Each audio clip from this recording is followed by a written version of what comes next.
Welcome back, mga kaaldab. Ito na naman po ang inyong lingkod, si Mr. Destiny. At siyempre, panibagong update na naman po tayo. Panibagong resibo na naman po. Na kung saan nga po, gising na naman daw po si Mengay. Ito yung madaling araw pong kuha. Sabi ko nga po sa inyo, may mga bagay-bagay po na nakakatawa at siyempre nakakataba po ng puso. Dahil paunti-unti na nga po natin nakukuha yung mga bagay-bagay na may mga ebidensya at resibo. Di po ba? Siyempre dito po madilim pa, hindi pa gaanong kita ng mga tao. Siyempre, tapos pagliwanag, agad-agad pong mawawala si Main Paul Gerson. Di po ba? Kaya nga sa mga bitter po sa akin, ito na po yung ebidensya at resibo na kung saan na nagpupunta rin po si Main Paul Gerson. Hindi naman po babanggitin, mga kaaldab, kung wala lang. Di po ba? Pero syempre, mga kaaldab, andun po yung point na maraming kokontra. Marami magre-react. Hindi po ba? Nakikita nyo naman po lahat ang ina-update natin. Hindi ko po ito inedit. Wala pong editan na nangyari. Hindi ko po ito, kumbaga, ginagawa para makakuha ng simpatya. Hindi po katulad ng cut din. Hindi po ba? Pasensya na po kayo. Grabe kasi yung mga post nila. Talagang literal. Talagang pinalalandakan po nila. Talagang ipinupush nila yung mga issue na wala naman po talagang katotohanan. Hindi po ba gaya nga po ng pagpunta ni Catherine sa bahay po mismo ni Alden Richards, keso kumbaga ganito ganyan. Common sense na lang po. Hindi mo na kailangan pang mag-edit ng mga ganon para lang makakuha ng simpatya. Tapos sa atin po ibibintang yung mga mali. Samantalang sa kanila, kitang-kita mo naman po yung malaking yung kamalian po talaga nila na halatang halata. Pero wala kumbaga pag ganyan kasi labanan, mga kaaldab, tayo lang po yung magiging bitter. Ako lang po yung kumbaga babatuhin at babatuhin nila. Hindi nila magawang batuhin. Angkat din. Hindi nila magawang batikusin yung mga nagpapakalat ng maling impormasyon. Yan po yung katotohanan na hindi nila nagigets.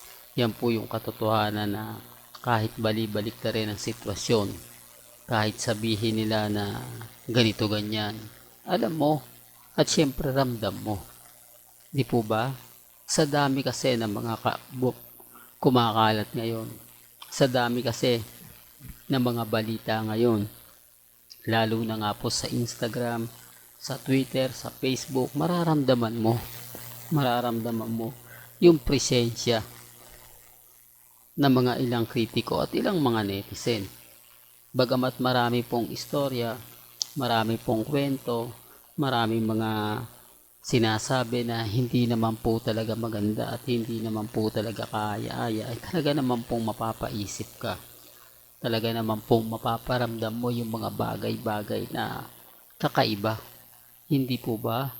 Kaya sa dami po, ulitin ko, sa dami po ng mga bitter sa channel ni Mr. Destiny, dito nyo lang po makikita, dito nyo lang po mararamdaman kung gaano nga po ba talaga katotoo yung mga sinasabi ko at pinapaliwanag.